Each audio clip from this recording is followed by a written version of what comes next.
یا الله تو ته اسانه کړي خدای پاک ته په اسانه یا الله تو ته اسانه کړي خپل خدای یا الله تو ته اسانه کړي یا الله تو ته اسانه کړي یا الله تو د قبر نه لوګي خيږي یا الله تو ته او دا مخکې یو کال نه وړاندې دینه خطو بیا سجاد کاکا د وغیرہ لمن راوستل نو سبقونه وغیرہ وی بیا یو د شوز بیا را چالو شوی دی قبر په خوانه قبر د زوړ قبر د لوګي تی خيږي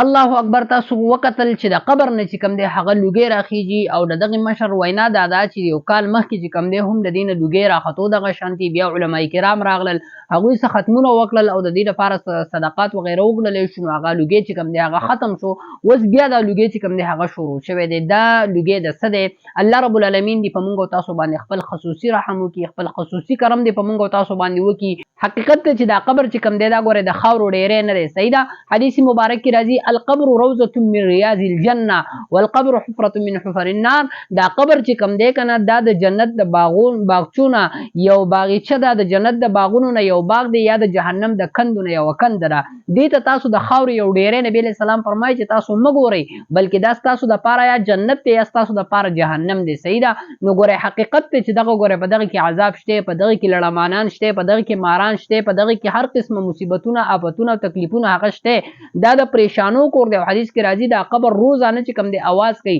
زړه تیاری کوریم زړه یک تنهایی کوریم زړه یوازیوالی کوریم مال چې راځي مال چې کم دی رضان سره رانا راوړه مال چې راځي رضان سره چې کم دی هغه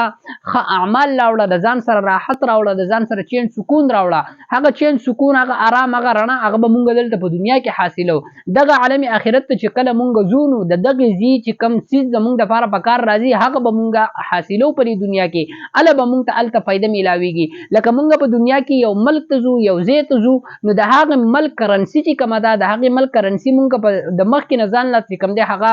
پیدا کو ځان چې کم دی پیسې دغه لپاره بدل کو د هغه ملک کرنسی چې کم دی هغه مونږ اصول کو هغه بیا الته زمونږ پکار باندې راځي دغه رنګ د دغه عالم اخرت چې کم دی دغه کرنسی صدا ایمان کامل او نیک اعمال عمل صالح د دغه زی او د دغه عالم اخرت چې کم دی هغه کرنسی ده چې کله زما واست نیک عمل برابرو الته به مون کامیاب او که زما واست عمل خرابو نو ګوره الته دغه شانت خطرناک مراحل مون ته پراته دي پاغیږي کې لړمانان ماران هر قسم اجدهاګان شته دا دومره وسیع موضوع د تاسو ته بری باندې خبره کومه نو خبره ډیره زیاته وګدي لاله شي هم نبی له صلوات و سلام فرمایي ما رايت منظرا ابزع قط من القبر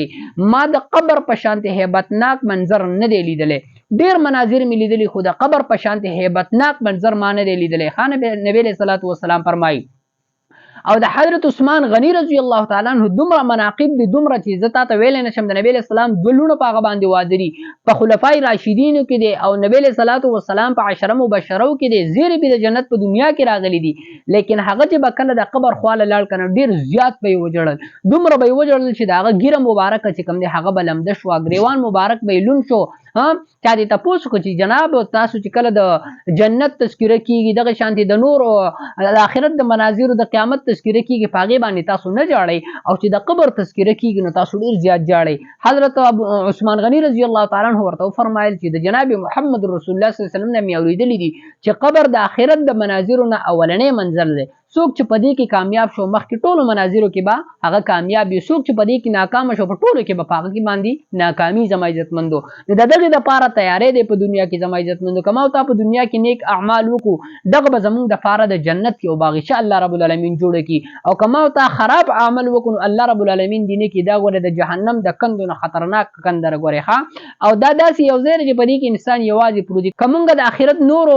مناظر ته هغه ته سوجو نو پاغه کې ټول انسانان ټول خلک چې کوم دي په یو ځای باندې وي لکه د حشر میدان واخلا پولیس سرات واخلا او غیره وغیره کنه په دې ټول یو ځای وي او کم یو تکلیف چې په ټول باندې مشترک وي نو هغه لږ وند کې خفیف وي لږ سپک وي سړی وي یاره زیواز د په تکلیف نه مبل لا سره هم دي خو قبر داسې دی چې په دې کې به ته یوازې پروت دی صحیح ده په دې کې به ته یوازې نو ځکه داسې ګران دی نو الله رب العالمین دې مونږ او تاسو ته په خپل فضل او کرم باندې دغه ځای چې کم دی دا د جنت د باغچو نه یو باغچه وګرځي امین پی وای او دا ویډیو د خپل دوستانو سره ضرور شیر کړئ ها ځکه چې دا سیس ګورې مونږ ته پروت دی او د مونږ نه ګورې شیطان او خواهش او نفس چې کم دی دغه ځایونه هیر کړي دي دا هر څه زمونږ او تاسو نه هیر کړي دي او نبی له صلوات و سلام ګورې د قبر چې څومره عذابونه ښودلي د احادیثو مبارکو کې او د قبر دپاره چې کوم راحتونه ښودلي دي زه تاسو ته بیانولی نه شم. په هغې کې به ستا نه 3 سوالونه کېږي. من ربک، رب دې څوک دی، دین دې څه دی، او د الله رب العالمین او د نبي کریم صلی الله علیه وسلم متعلق به ستا نه سوال وشي. صحیح ده؟ نو که چېرته ایمان د کاملو او په صحیح طریقه باندې خپله زندګي تېره کړي د 3 واړو جوابونه به ورکوي. او که ایمان دې کمزور نو ګورئ جواب نشي ورکولی، ژبه به دې انخلي. السلام علیکم ورحمة الله وبرکاته.